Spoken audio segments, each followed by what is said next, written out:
ਦਸਵੰਧ ਇਸ ਤਰ੍ਹਾਂ ਕਿ ਉਹ ਸਾਨੂੰ ਸਾਰਿਆਂ ਨੂੰ ਹੀ ਕੱਢਣਾ ਚਾਹੀਦਾ ਔਰ ਬਹੁਤ ਲੋਕ ਕੱਢਦੇ ਵੀ ਨੇ।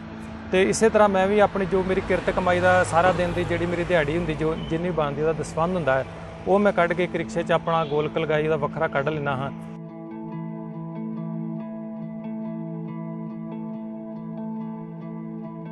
ਤੇ ਜਦੋਂ ਲੇਖ ਛਪਦਾ ਸੀ ਪਾਠਕ ਜਦੋਂ ਪੜ੍ਹਦੇ ਸੀ ਤਾਂ ਬਹੁਤ ਸਾਰੇ ਰੋਜ਼ਾਨਾ ਸਪੋਕਸਮੈਨ ਅਖਬਾਰ ਦੇ ਪਾਠਕਾਂ ਨੇ ਮੈਨੂੰ ਫੋਨ ਤੇ ਦੱਸਿਆ ਕਿ ਤੁਸੀਂ ਦਸਵੰਧ ਕੱਢਦੇ, ਅਸੀਂ ਵੀ ਦਸਵੰਧ ਕੱਢਣਾ ਚਾਹੁੰਦੇ ਹਾਂ। ਜਾਂ ਉਹ ਫਿਰ ਕਈ ਵਾਰ ਜਦੋਂ ਅੰਮ੍ਰਿਤਸਰ ਆਉਂਦੇ ਨੇ, ਜਿਸ ਤਰ੍ਹਾਂ ਗੁਰੂ ਰਾਮਦਾਸ ਜੀ ਦੇ ਦਰਬਾਰ ਸਾਹਿਬ ਆਉਂਦੇ ਨੇ, ਤੇ ਉਹ ਮੈਨੂੰ ਆਪਣਾ ਦਸਵੰਧ ਇੱਥੇ ਰਿਕਸ਼ੇ ਤੇ ਬੈਠ ਕੇ ਕਈ ਵਾਰ ਮੇਰੇ ਨਾਲ ਜਾਂਦੇ ਨੇ ਤੇ ਉਹ ਦਸਵੰਧ ਦੇ ਜਾਂਦੇ। ਇਸ ਤਰ੍ਹਾਂ ਸਾਰਾ ਰੋਜ਼ਾਨਾ ਸਪੋਕਸਮੈਨ ਦੇ ਪਾਠਕਾਂ ਦੇ ਨਾਲ ਵੀ ਦਾ ਜਿਹੜਾ ਹੈਗਾ ਯੋਗਦਾਨ ਵੀ ਬਹੁਤ ਜ਼ਿਆਦਾ ਹੈ।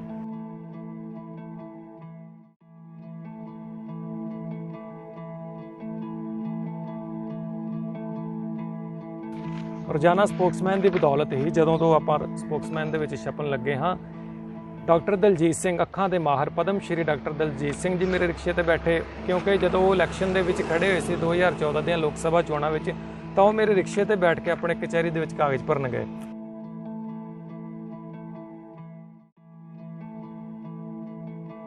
ਇਹ ਪਿੱਛੇ ਵੀਰ ਜੀ ਗੁਰਬਾਣੀ ਕੰਮ ਕਰਦੀ ਹੈ ਸਾਰੇ। ਗੁਰੂ ਸਾਹਿਬਾਨ ਨੇ ਸਾਨੂੰ ਕਿਹਾ ਕਿ ਹਿੰਮਤ ਕਰੋ, ਉਦਮ ਕਰੇਂਦਿਆਂ ਜੀਓ ਤੂੰ, ਕਮਾਵਦਿਆਂ ਸੁਖ ਪੁੰਚ, ਧਿਆਏਂਦਿਆਂ ਤੂੰ ਪ੍ਰਭੂ ਮਿਲ, ਨਾਨਕ ਉਤਰੇ ਚਿੰਤ।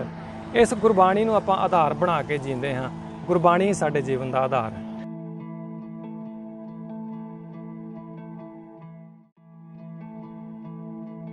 ਸਪੋਕਸਮੈਨ ਅਖਬਾਰ ਨੇ ਇਹਨਾਂ ਨੂੰ ਲੋਕਾਂ ਦੀ ਪਛਾਣ ਜਿਹੜਾ ਲੋਕਾਂ 'ਚ ਬਣਾਇਆ ਔਰ ਇੱਕ ਮੁਕਾਮ ਜਿਹੜਾ ਇਹਨਾਂ ਨੂੰ ਮਿਲਿਆ। ਰਾਜਵੀਰ ਸਿੰਘ ਹੋਣਾ ਦੇ ਜਿਹੜੇ ਲੇਖ ਨੇ ਉਹ ਸਪੋਕਸਮੈਨ ਦੇ ਵਿੱਚ ਛਪੇ ਸਨ ਪਿਛਲੇ ਸਮਿਆਂ 'ਚ, ਹੁਣ ਵੀ ਛਪਦੇ ਆ। ਹੁਣ ਵੀ ਇਹ ਕਹਿ ਰਹੇ ਸਨ ਕਿ ਇੱਕ ਲਿਖਤੇ ਲਿਖ ਰਹੇ ਨੇ ਜੋ ਰੋਜ਼ਾਨਾ ਸਪੋਕਸਮੈਨ ਨੂੰ ਆਉਂਦੇ ਦਿਨਾਂ ਤੱਕ ਭੇਜਣਗੇ, ਔਰ ਇਹਨਾਂ ਨੂੰ ਪੂਰਨ ਵਿਸ਼ਵਾਸ ਹੈ ਕਿ ਇਹਨਾਂ ਦੀ ਕੋਈ ਵੀ ਲਿਖਤ ਜਿਹੜੀ ਆ ਉਹ ਸਪੋਕਸਮੈਨ ਅਖਬਾਰ ਨੇ ਕਦੇ ਵੀ ਪਿੱਛੇ ਨਹੀਂ ਛਾਪੀ, ਫਰੰਟ ਦੇ ਉੱਪਰ ਛਾਪਦੇ ਨੇ ਔਰ ਪਹਿਲ ਦੇ ਆਧਾਰ ਤੇ ਛਾਪਦੇ ਨੇ।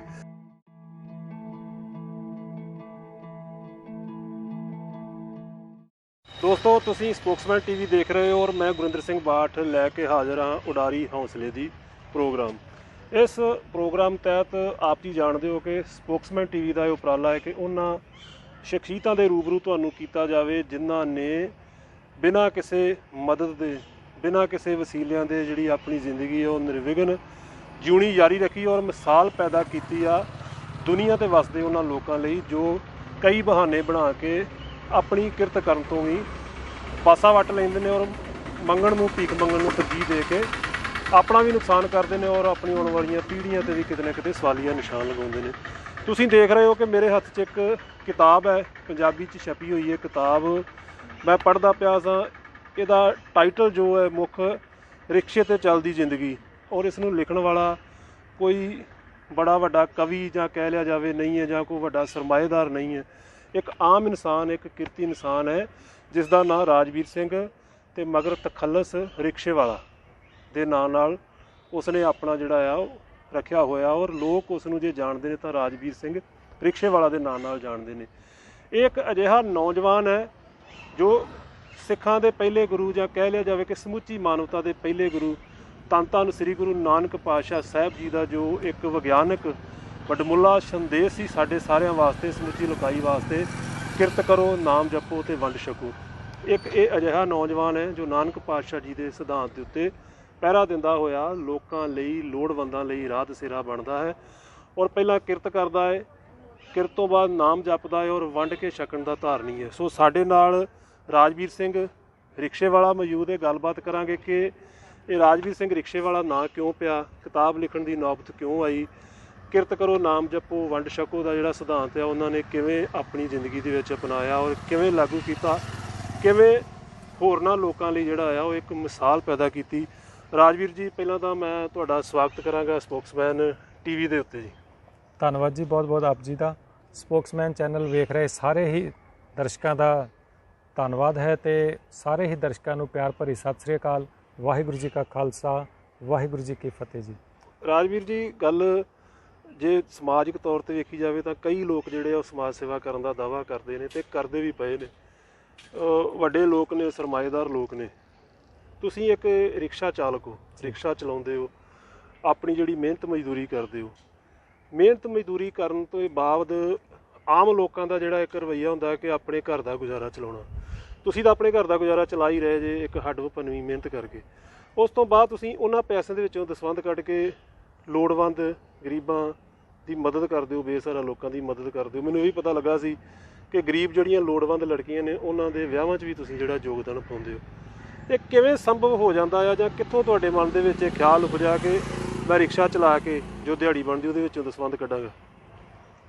ਵੇਖੋ ਜੀ, ਸਭ ਤੋਂ ਪਹਿਲਾਂ ਸਾਹਿਬ ਸਤਿਗੁਰੂ ਗੁਰੂ ਗ੍ਰੰਥ ਸਾਹਿਬ ਜੀ ਦੇ ਬਾਣੀ ਦੇ ਨਾਲ ਅਸੀਂ ਬਚਪਨ ਤੋਂ ਜੁੜੇ ਹੋਏ ਨਾ, ਤੇ ਗੁਰਬਾਣੀ ਵਿੱਚ ਗੁਰੂ ਸਾਹਿਬ ਜੀ ਦਾ, ਬਾਬਾ ਨਾਨਕ ਜੀ ਦਾ ਬਹੁਤ ਹੀ ਪਾਵਨ, ਪਵਿੱਤਰ ਤੇ ਸਮੁੱਚੀ ਮਾਨਵਤਾ ਲਈ ਉਪਦੇਸ਼ ਹੈ ਕਿ ਘਾਲ ਖਾਏ ਕਿਛ ਹੱਥੋਂ ਦੇ, ਨਾਨਕ ਰਾਹ ਪਛਾਣੇ ਸੇ, ਵਿੱਚ ਦੁਨੀਆ ਸੇਵ ਕਮਾਈਏ ਤਾਂ ਦਰਗਹਿ ਬੈਸਣ ਪਾਈਏ, ਕਹੋ ਨਾਨਕ ਬਾਹਾਂ ਲੁਡਾਈਏ।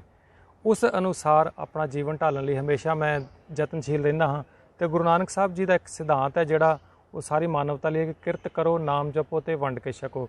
ਕਿਰਤ ਵੇਖੋ ਆਪਾਂ ਕਰ ਰਹੇ ਹਾਂ, ਕਿਰਤ ਕਰਦਿਆਂ ਕਰਦਿਆਂ ਕਰਤੇ ਨੂੰ ਚੇਤੇ ਰੱਖਣਾ। ਜਦੋਂ ਅਸੀਂ ਕਰਤਾਰ ਨੂੰ ਚੇਤੇ ਰੱਖਾਂਗੇ ਤੇ ਆਪਣੀ ਕਿਰਤ ਵਿੱਚ ਕੋਈ ਹੇਰਾਫੇਰੀ ਨਹੀਂ ਹੋਵੇਗੀ, ਕੋਈ ਕਿਸੇ ਨਾਲ ਠੱਗੀ ਨਹੀਂ ਹੋਵੇਗੀ, ਕੋਈ ਧੋਖਾ ਨਹੀਂ ਹੋਵੇਗਾ। ਜਦੋਂ ਆਪਾਂ ਆਪਣੇ ਚਿੱਤ ਦੇ ਵਿੱਚ ਕਰਤਾਰ ਹੋਵੇਗਾ ਤੇ ਉਸ ਤੋਂ ਅੱਗੇ ਆ ਜਾਂਦਾ ਆ ਵੰਡ ਕੇ ਛਕਣਾ।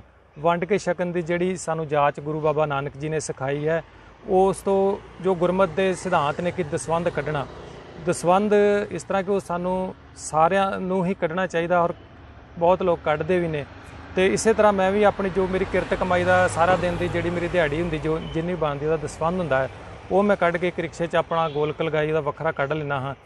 ਤੇ ਉਸ ਦਸਵੰਧ ਦੇ ਨਾਲ ਹੀ ਜਿਹੜੇ ਲੋੜਵੰਦ ਨੇ, ਉਹ ਕਿਸੇ ਤਰ੍ਹਾਂ ਦੇ ਵੀ ਲੋੜਵੰਦ ਹੋਣ, ਉਹਨਾਂ ਦੀ ਸੇਵਾ ਹੁੰਦੀ ਹੈ। ਇਹ ਗੁਰੂ ਬਾਬਾ ਨਾਨਕ ਜੀ ਦੀ ਹੀ ਬਖਸ਼ਿਸ਼ ਦੇ ਨਾਲ ਸਭ ਕੁਝ ਹੋ ਰਿਹਾ ਹੈ। ਰਾਜਵੀਰ ਜੀ, ਇਹ ਗੱਲ ਕੀਤੀ ਜਾਵੇ ਦਸਵੰਧ ਕੱਢਣ ਦੀ, ਤੁਹਾਡੇ ਨਾਲ ਮੇਰੀ ਗੱਲ ਹੋਈ ਸੀ ਹੁੰਦਿਆਂ ਕਿ ਤੁਸੀਂ ਰੋਜ਼ਾਨਾ ਜਿਹੜਾ ਸਵੇਰ ਤੋਂ ਸ਼ਾਮ ਤੱਕ ਰਿਕਸ਼ਾ ਚਲਾਉਂਦੇ ਹੋ, 400-500 ਰੁਪਈਆ ਜਿਹੜੀ ਦਿਹਾੜੀ ਆ ਉਹ ਮਿਹਨਤ ਮਜ਼ਦੂਰੀ ਦੀ ਬਣਦੀ ਹੈ, ਉਹਦੇ ਵਿੱਚੋਂ ਆਪਾਂ ਦਸਵੰਧ ਕੱਢਦੇ ਹਾਂ। ਉਸ ਦਸਵੰਧ ਨਾਲ ਜੇ ਕਹਿ ਲਿਆ ਜਾਵੇ ਸੰਭਵ ਨਹੀਂ ਆ ਕਿ ਲੋਕਾਂ ਦੀ ਮਦਦ ਕੀਤੀ ਜਾਵੇ, ਹੋਰ ਕੋਈ ਵਸੀਲਾ ਵੀ ਤੁਸੀਂ ਅਪਣਾਇਆ ਜਿਸ ਦੇ ਨਾਲ ਇਸ ਦਸਵੰਧ ਨੂੰ ਨਾਲ ਜੋੜ ਕੇ ਆਪਾਂ ਉਹਨਾਂ ਲੋਕਾਂ ਦੀ ਮਦਦ ਕਰ ਸਕਦੇ ਹੋਈਏ?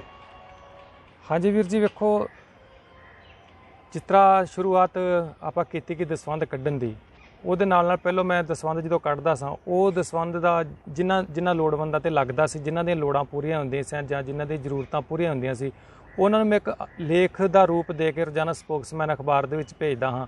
ਤੇ ਜਦੋਂ ਉਹ ਲੇਖ ਛਪਦਾ ਸੀ, ਪਾਠਕ ਜਦੋਂ ਪੜ੍ਹਦੇ ਸੀ ਤਾਂ ਬਹੁਤ ਸਾਰੇ ਰੋਜ਼ਾਨਾ ਸਪੋਕਸਮੈਨ ਅਖਬਾਰ ਦੇ ਪਾਠਕਾਂ ਨੇ ਮੈਨੂੰ ਫੋਨ ਤੇ ਦੱਸਿਆ ਕਿ ਤੁਸੀਂ ਦਸਵੰਧ ਕੱਢਦੇ, ਅਸੀਂ ਵੀ ਦਸਵੰਧ ਕੱਢਣਾ ਚਾਹੁੰਦੇ ਹਾਂ। ਜਾਂ ਉਹ ਫਿਰ ਕਈ ਵਾਰ ਜਦੋਂ ਅੰਮ੍ਰਿਤਸਰ ਆਉਂਦੇ ਨੇ, ਜਿਸ ਤਰ੍ਹਾਂ ਗੁਰੂ ਰਾਮਦਾਸ ਜੀ ਦੇ ਦਰਬਾਰ ਸਾਹਿਬ ਆਉਂਦੇ ਨੇ, ਤੇ ਉਹ ਮੈਨੂੰ ਆਪਣਾ ਦਸਵੰਧ ਇੱਥੇ ਰਿਕਸ਼ੇ ਤੇ ਬੈਠ ਕੇ ਕਈ ਵਾਰ ਮੇਰੇ ਨਾਲ ਜਾਂਦੇ ਨੇ ਤੇ ਉਹ ਦਸਵੰਧ ਦੇ ਜਾਂਦੇ। ਇਸ ਤਰ੍ਹਾਂ ਸਾਰਾ ਰੋਜ਼ਾਨਾ ਸਪੋਕਸਮੈਨ ਦੇ ਪਾਠਕਾਂ ਦੇ ਨਾਲ ਵੀ ਦਾ ਜਿਹੜਾ ਹੈਗਾ ਯੋਗਦਾਨ ਵੀ ਬਹੁਤ ਜ਼ਿਆਦਾ ਹੈ।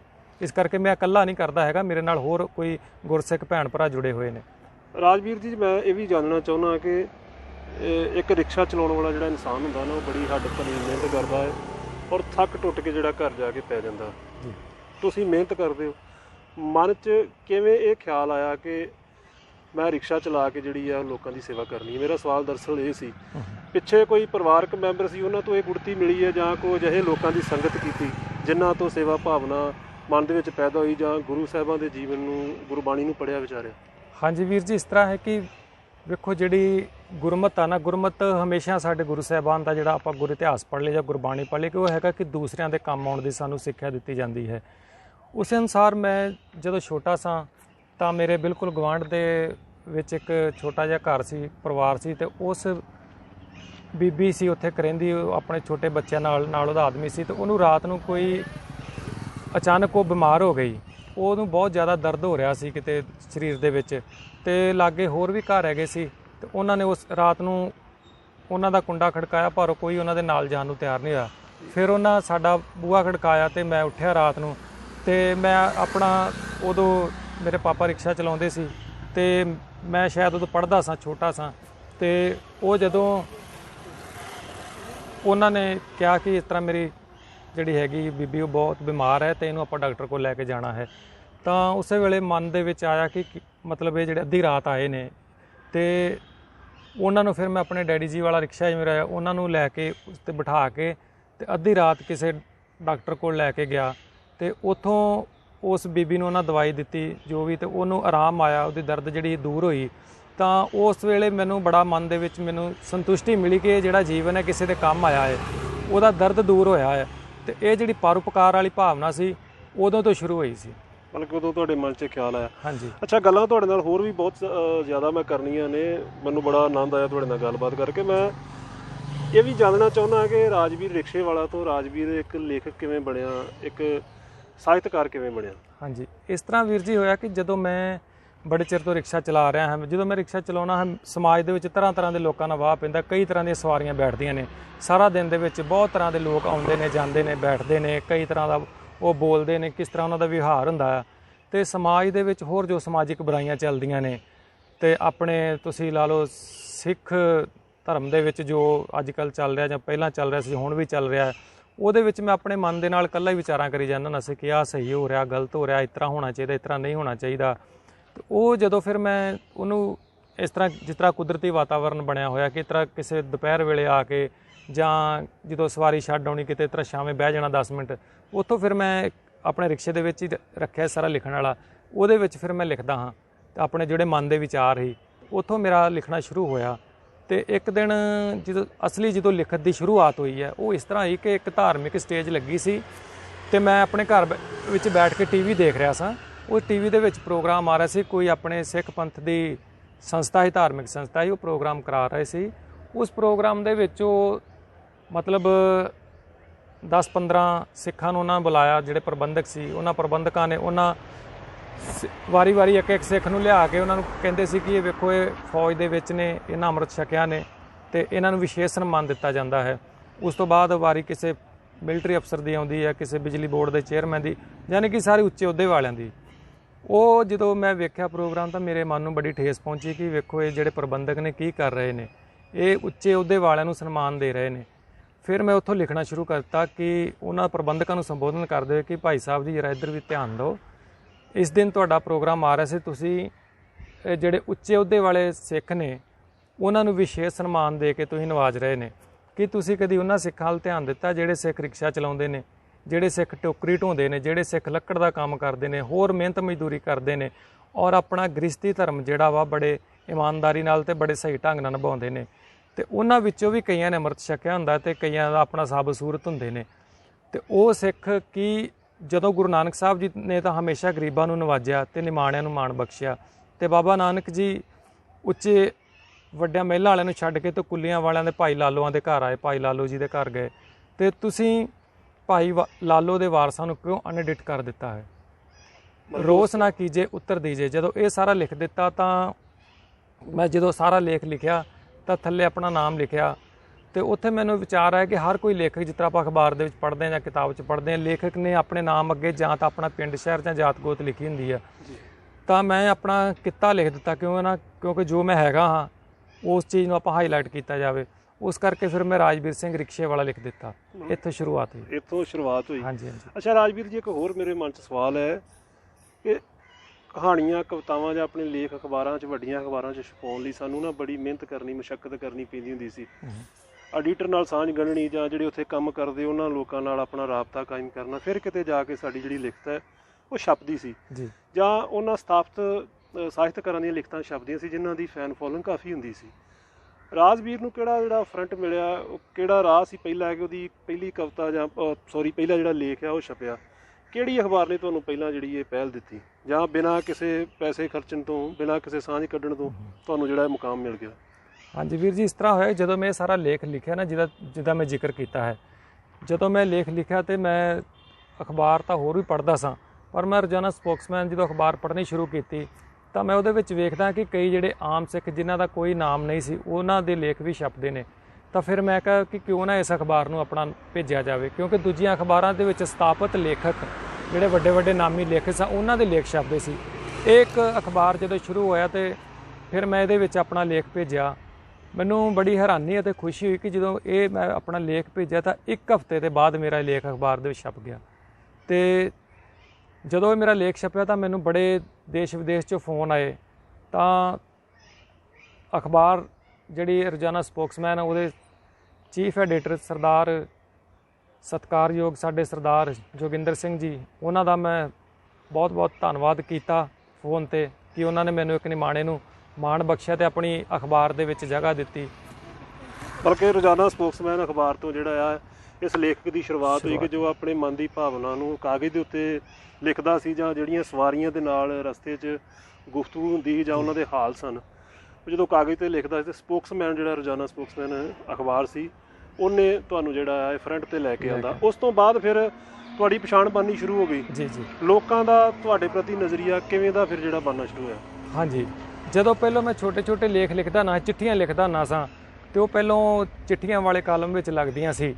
ਫਿਰ ਮੈਨੂੰ ਅਖਬਾਰ ਦੇ ਵਿੱਚੋਂ ਮੇਰੇ ਕਾਫੀ ਪਾਠਕ ਜਿਹੜੇ ਮੇਰੇ ਬਣ ਗਏ ਸੱਜਣ, ਤਾਂ ਉਹਨਾਂ ਵਿੱਚੋਂ ਮੈਨੂੰ ਇੱਕ ਵੀਰ ਨੇ ਆਖਿਆ ਕਿ ਤੁਸੀਂ ਰਿਕਸ਼ਾ ਚਲਾਉਂਦੇ ਹੋ। ਮੈਂ ਕਿਹਾ ਹਾਂਜੀ। ਕਹਿੰਦੇ ਤੁਹਾਡੇ ਰਿਕਸ਼ੇ 'ਤੇ ਸਵਾਰੀਆਂ ਤਾਂ ਬਹੁਤ ਬੈਠਦੀਆਂ ਨੇ। ਮੈਂ ਕਿਹਾ ਹਾਂਜੀ, ਤਰ੍ਹਾਂ ਤਰ੍ਹਾਂ ਦੇ ਲੋਕ ਕਹਿੰਦੇ ਤੁਸੀਂ ਉਹਨਾਂ ਨਾਲ ਜਿਹੜੇ ਆਪਣੇ ਅਨੁਭਵ ਹੁੰਦੇ ਨੇ, ਉਹਨਾਂ ਨਾਲ ਜਿਹੜੇ ਤੁਹਾਡੇ ਤਜਰਬੇ ਨੇ, ਉਹਨਾਂ ਨੂੰ ਤੁਸੀਂ ਸਾਂਝੇ ਕਰੋ, ਉਹ ਜਿਹੜੀਆਂ ਯਾਦਾਂ ਜਿਹੜੀਆਂ ਉਹ ਲਿਖੋ। ਉਹ ਫਿਰ ਮੇਰੇ ਮਨ ਦੇ ਵਿੱਚ ਬਹੁਤ ਇਸ ਤਰ੍ਹਾਂ ਦੇ ਹੈਗੀਆਂ ਸੀ, ਸਵਾਰੀਆਂ ਵਾਲੇ ਲੇਖ ਜਿਹੜੇ ਹੈਗੇ ਸੀ, ਉਹ ਮੈਂ ਲਿਖਣੇ ਸ਼ੁਰੂ ਕੀਤੇ। ਅਤੇ ਮੈਂ ਬਹੁਤ ਬਹੁਤ ਧੰਨਵਾਦ ਕਰਦਾ ਸਰਦਾਰ ਜੋਗਿੰਦਰ ਸਿੰਘ ਜੀ ਦਾ, ਕਿ ਜਿਨ੍ਹਾਂ ਨੇ ਮੇਰੇ ਇੱਕ ਆਮ, ਵੇਖੋ ਸਮਾਜ ਦੇ ਵਿੱਚ ਇੱਕ ਮਜ਼ਦੂਰ ਬੰਦੇ ਨੂੰ, ਇੱਕ ਰਿਕਸ਼ੇ ਵਾਲੇ ਨੂੰ ਉਹਨਾਂ ਫਰੰਟ ਪੇਜ ਦਿੱਤਾ ਔਰ ਕਲਰ ਪੇਜ ਦਿੱਤਾ। ਉਹਨਾਂ ਨੇ ਇੱਕ ਫਰੰਟ 'ਤੇ ਉਹਨਾਂ ਮੇਰੀ ਸਾਰੀ ਜਿਹੜੀ ਰਿਕਸ਼ੇ ਦੀਆਂ ਸਵਾਰੀਆਂ ਵਾਲੇ ਲੇਖ ਅੱਜ ਤੱਕ ਛਾਪ ਰਹੇ ਨੇ। ਅੱਛਾ, ਮੈਂ ਤੁਹਾਡੀ ਕਿਤਾਬ ਪੜ੍ਹਦਾ ਪਿਆ ਸਾਂ। ਰਾਜਵੀਰ ਜੀ ਪ੍ਰਸਿੱਧ ਇਤਿਹਾਸਕਾਰ ਡਾਕਟਰ ਹਰਜਿੰਦਰ ਸਿੰਘ ਦਲਗੀਰ ਜੀ ਜੋ ਨੇ ਰਾਜਵੀਰ ਨਾਲ ਉਹਨਾਂ ਦੇ ਰਿਕਸ਼ੇ ਦੀ ਸਵਾਰੀ ਕਰਦੇ ਜਿਹੜੇ ਨਜ਼ਰ ਆਉਂਦੇ ਨੇ। ਇਹ ਤਸਵੀਰ ਜਿਹੜੀ ਹੈ ਤੁਸੀਂ ਆਪਣੀ ਕਿਤਾਬ ਦੇ ਵਿੱਚ ਛਾਪੀ ਹੋਈ ਆ।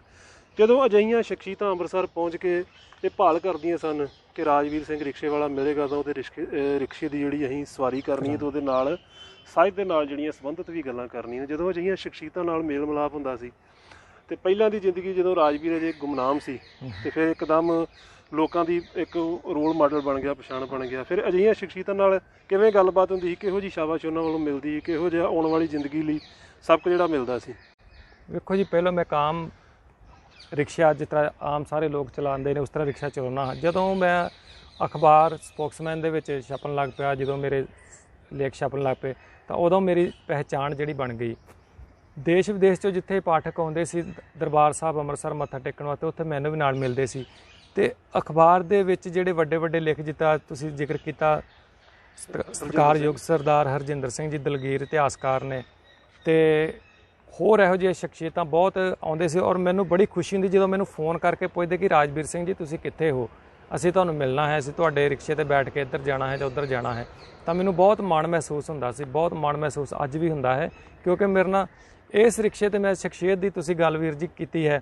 ਮੈਂ ਤੁਹਾਨੂੰ ਸਾਰੇ ਪਾਠਕਾਂ ਨੂੰ ਦੱਸਣਾ ਚਾਹੁੰਦਾ ਹਾਂ ਕਿ ਮੇਰੇ ਰਿਕਸ਼ੇ 'ਤੇ ਰੋਜ਼ਾਨਾ ਸਪੋਕਸਮੈਨ ਦੀ ਬਦੌਲਤ ਹੀ, ਜਦੋਂ ਤੋਂ ਆਪਾਂ ਸਪੋਕਸਮੈਨ ਦੇ ਵਿੱਚ ਛਪਣ ਲੱਗੇ ਹਾਂ, ਡਾਕਟਰ ਦਲਜੀਤ ਸਿੰਘ, ਅੱਖਾਂ ਦੇ ਮਾਹਰ ਪਦਮ ਸ਼੍ਰੀ ਡਾਕਟਰ ਦਲਜੀਤ ਸਿੰਘ ਜੀ ਮੇਰੇ ਰਿਕਸ਼ੇ 'ਤੇ ਬੈਠੇ। ਕਿਉਂਕਿ ਜਦੋਂ ਉਹ ਇਲੈਕਸ਼ਨ ਦੇ ਵਿੱਚ ਖੜੇ ਹੋਏ ਸੀ 2014 ਦੀਆਂ ਲੋਕ ਸਭਾ ਚੋਣਾਂ ਵਿੱਚ, ਤਾਂ ਉਹ ਮੇਰੇ ਰਿਕਸ਼ੇ 'ਤੇ ਬੈਠ ਕੇ ਆਪਣੇ ਕਚਹਿਰੀ ਦੇ ਵਿੱਚ ਕਾਗਜ਼ ਭਰਨ ਗਏ।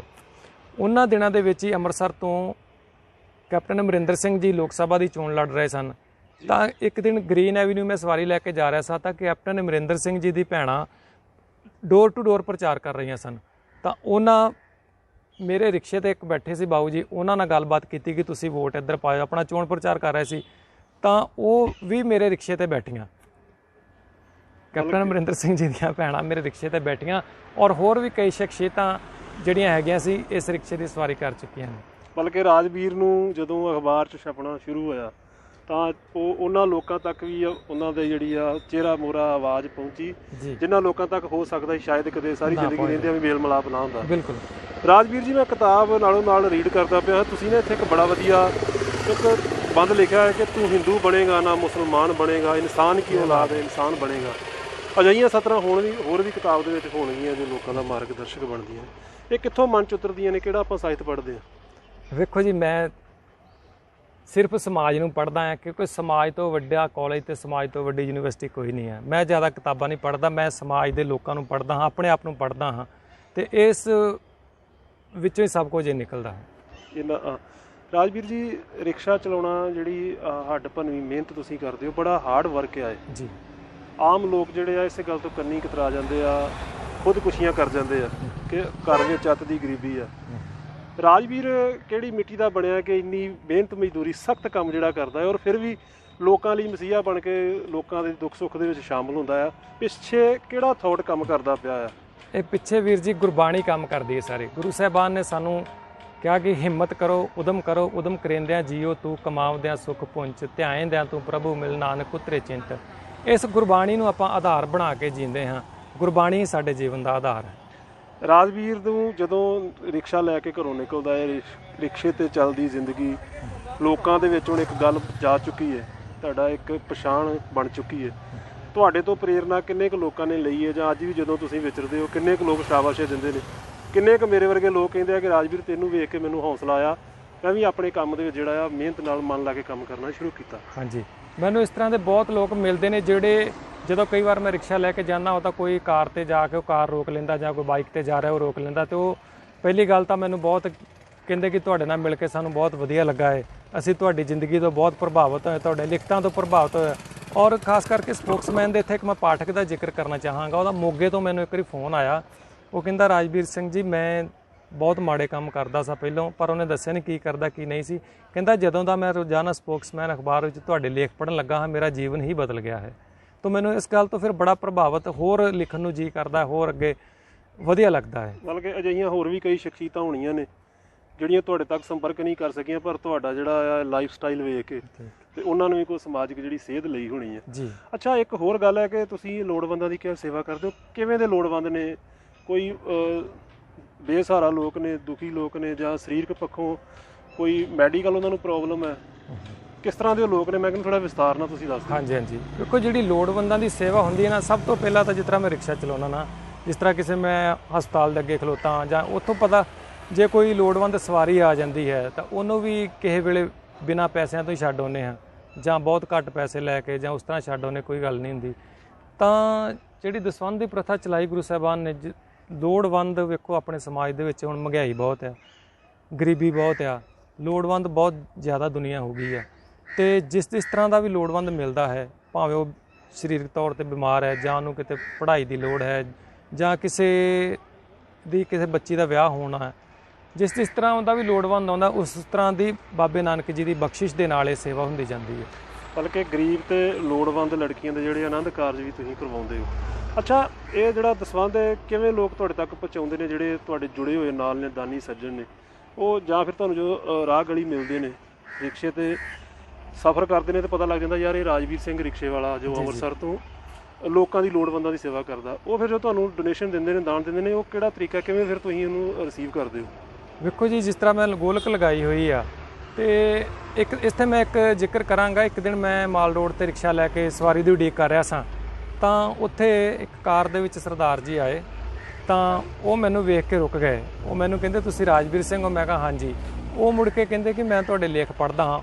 ਉਹ ਫਿਰ ਉਹਨਾਂ ਨੇ ਆਪਣੀ ਜੇਬ ਵਿੱਚੋਂ ਕੋਈ ਮਾਇਆ ਕੱਢੀ ਅਤੇ ਕਹਿੰਦੇ ਵੀ ਆਪਣੀ ਗੋਲਕ ਵਿੱਚ ਪਾ ਲਓ, ਇਹ ਦਸਵੰਧ ਹੈਗਾ ਆ, ਤੇ ਕਿਸੇ ਲੋੜਵੰਦ 'ਤੇ ਲਾ ਦਿਓ।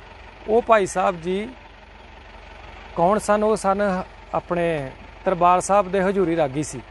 ਅੱਛਾ ਜੀ। ਤੇ ਉਹ ਵੇਖੋ ਹੁਣ ਅੱਗੇ ਗੱਲ ਬੜੀ ਵਿਚਾਰ ਕਰਨ ਵਾਲੀ ਹੈ ਕਿ ਕਿਸ ਤਰ੍ਹਾਂ ਗੁਰੂ ਪਾਤਸ਼ਾਹ ਬਖਸ਼ਿਸ਼ ਕਰਦਾ, ਤੇ ਕਿਸ ਤਰ੍ਹਾਂ ਸੇਵਾ ਕਰਵਾਉਂਦਾ, ਕਿਸ ਤਰ੍ਹਾਂ ਸੇਵਾ ਕਰਨ ਵਾਲੇ ਭੇਜਦਾ ਹੈ। ਜਦੋਂ ਵੀਰ ਜੀ ਨੇ ਮੈਨੂੰ ਪੈਸੇ ਦਿੱਤੇ ਹਜ਼ੂਰੀ ਰਾਗੀ ਨੇ, ਤਾਂ ਉਸੇ ਵੇਲੇ ਮੈਨੂੰ ਇੱਕ ਲੜਕੀ ਦਾ ਫੋਨ ਆਇਆ। ਉਹ ਕਹਿੰਦੀ ਕਿ ਵੀਰ ਜੀ ਮੈਨੂੰ ਨਾ ਉਹਦੇ ਪਾਪਾ ਦੀਆਂ ਅੱਖਾਂ ਖਰਾਬ ਸਨ, ਤੇ ਉਹਦੇ ਅੱਖਾਂ ਦੀ ਦਵਾਈ ਇਸ ਗੋਲਕ ਦੇ ਦਸਵੰਧ ਦੇ ਵਿੱਚੋਂ ਲੈ ਕੇ ਦਿੰਨੇ ਸਾਂ। ਉਹਨੇ ਆਖਿਆ ਕਿ ਪਾਪਾ ਦੀ ਦਵਾਈ ਖਤਮ ਹੋਈ ਅੱਖਾਂ ਦੀ, ਤਾਂ ਮੈਨੂੰ ਦਵਾਈ ਲੈ ਦਿਓ। ਮੈਂ ਕਿਹਾ ਤੁਸੀਂ ਇੱਥੇ ਹਸਪੀਟਲ ਲਾਗੇ ਆ ਜਾਓ, ਮੈਂ ਤੁਹਾਨੂੰ ਦਵਾਈ ਲੈ ਦਿੰਦਾ। ਉਹ ਜਿਹੜੇ ਵੀਰ ਪੈਸੇ ਦੇ ਗਿਆ ਦਸਵੰਧ ਦੇ, ਉਸੇ ਵੇਲੇ ਉਸ ਨੂੰ ਦਵਾਈ ਲੈ ਕੇ ਦਿੱਤੀ। ਮਤਲਬ ਵੇਖੋ ਲੈਣ ਵਾਲਾ ਵੀ ਆ ਗਿਆ ਤੇ ਦੇਣ ਵਾਲਾ ਵੀ ਆ ਗਿਆ। ਮਤਲਬ ਕਿ ਪ੍ਰਮਾਤਮਾ ਦੀ ਕਿਰਪਾ ਹੈ ਰਾਜਵੀਰ ਸਿੰਘ ਦੇ ਉੱਤੇ ਕਿ ਜੇ ਉਹ ਭੇਜਦਾ ਹੈ ਕਿਸੇ ਲੋੜਵੰਦ ਦੀ ਸੇਵਾ ਕਰਨ ਲਈ ਕੋਈ ਡੋਨੇਸ਼ਨ, ਤਾਂ ਅੱਗੇ ਲੋੜਵੰਦ ਵੀ ਜਿਹੜਾ ਹੈ ਉਹ ਤਿਆਰ ਖੜਾ ਹੁੰਦਾ। ਪ੍ਰਮਾਤਮਾ ਦੀ ਜਿਹੜੀ ਹੈ ਰਹਿਮਤ ਤੇ ਕਿਰਪਾ। ਅੱਛਾ, ਉਹ ਗੋਲਕ ਕਿੱਥੇ ਆਵੇ? ਉਹ ਜਿਹੜੀ ਗੋਲਕ ਉਹ ਵੀ ਵੇਖਣੀ ਚਾਹੁੰਦਾ ਕਿ ਆਪਾਂ ਕਿੱਥੇ ਲਾਈਏ, ਜਾਂ ਉਹ ਸਾਹਮਣੇ ਨਜ਼ਰ ਨਹੀਂ ਨਾ ਕਿਤੇ ਆ ਰਹੀ ਮੈਨੂੰ? ਉਹ ਮੈਂ ਇੱਥੇ ਸੀਟ ਦੇ ਵਿੱਚ ਰੱਖੀ ਹੋਈ ਹੈ, ਕੋਈ ਸੰਭਾਰ ਨਹੀਂ ਰੱਖੀ ਜਾਂਦੀ ਉਹ। ਅੱਛਾ ਜੀ, ਇਹ ਹੈ ਜੀ।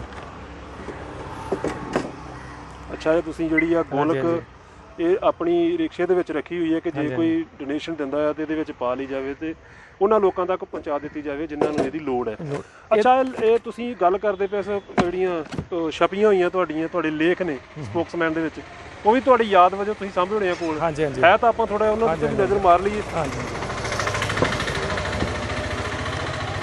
ਸੋ ਦੋਸਤੋ, ਰਾਜਵੀਰ ਸਿੰਘ ਨੇ ਜਿਹੜਾ ਆਪਣਾ ਸਾਹਿਤ ਦਾ ਖਜ਼ਾਨਾ ਹੈ ਉਹ ਵੀ ਆਪਣੇ ਨਾਲ ਰੱਖਿਆ, ਔਰ ਹੋਰ ਜਿਹੜਾ ਆ ਇਹਦੇ ਵਿੱਚ ਸਿੱਖਿਅਤ ਹਾਸਲ ਕਰਨ ਲਈ ਉਹ ਕਹਿੰਦੇ ਨੇ ਕਿ ਉਹ ਆਪਣੇ ਨਾਲ ਸਪੋਕਸਮੈਨ ਜਿਹੜਾ ਅਖਬਾਰ ਹੈ, ਪੇਪਰ ਹੈ, ਉਹਦੇ ਵਿੱਚ ਛਪੀਆਂ ਹੀ ਆਪਣੀਆਂ ਲਿਖਤਾਂ ਪੜ੍ਹਦੇ ਰਹਿੰਦੇ ਨੇ। ਔਰ ਜੋ ਸੰਪਾਦਕ ਨੇ ਇਹਦੇ ਮੁੱਖ ਸਰਦਾਰ ਜੋਗਿੰਦਰ ਸਿੰਘ ਜੀ, ਸਤਿਕਾਰਯੋਗ, ਉਹਨਾਂ ਦੇ ਨਿੱਜੀ ਡਾਇਰੀ ਦੇ ਪੰਨੇ ਜਿਹੜੇ ਨੇ ਉਹ ਵੀ ਰੋਜ਼ਾਨਾ ਰੀਡ ਕਰਦੇ ਨੇ ਔਰ ਆਪਣੀ ਲਿਖਤ ਨੂੰ ਨਿਖਾਰਨ ਲਈ ਸਪੋਕਸਮੈਨ ਦੇ ਨਾਲ ਦਿਲੋਂ ਜੁੜੇ ਹੋਏ ਨੇ। ਔਰ ਸਪੋਕਸਮੈਨ ਅਖਬਾਰ ਨੇ ਇਹਨਾਂ ਨੂੰ ਲੋਕਾਂ ਦੀ ਪਛਾਣ ਜਿਹੜਾ ਲੋਕਾਂ 'ਚ ਬਣਾਇਆ ਔਰ ਇੱਕ ਮੁਕਾਮ ਜਿਹੜਾ ਇਹਨਾਂ ਨੂੰ ਮਿਲਿਆ।